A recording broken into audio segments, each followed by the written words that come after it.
The girl hid under the bed holding her breath, afraid to make a sound. Suddenly a flashlight dropped. She quickly moved it to the other side. Thankfully her quick thinking kept the kidnappers from noticing her. The 4 kidnappers, finding the house empty, took off their masks. They didn't expect to find a girl hiding under the bed.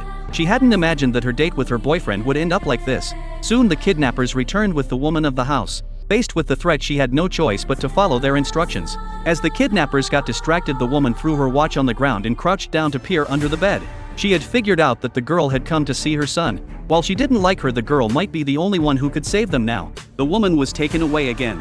When one of the kidnappers heard that he had to stay behind to watch the boss, he got angry and threw an alarm clock. It landed right next to the girl. Taking advantage of the distraction, the girl adjusted the clock and threw it back.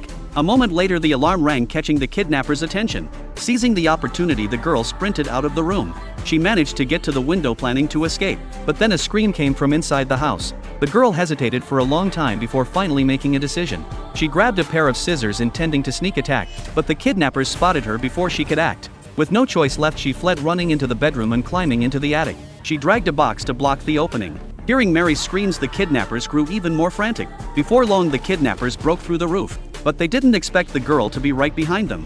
She took the chance to escape, sealing the exit behind her. Once outside, the girl quickly ran to her boyfriend's room, managing to rescue both of them.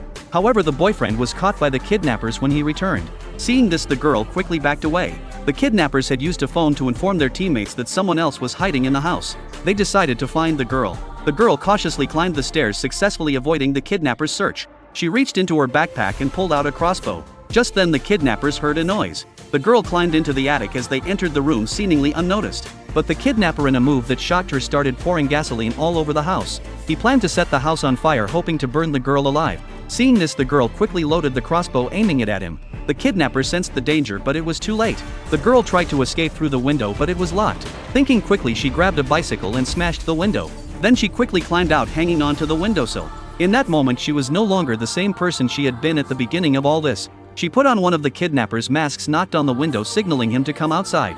The kidnapper thought it was one of his teammates calling him, but in that instant the girl dealt with him. Finally, the girl drove the car loaded with cash straight to the police station.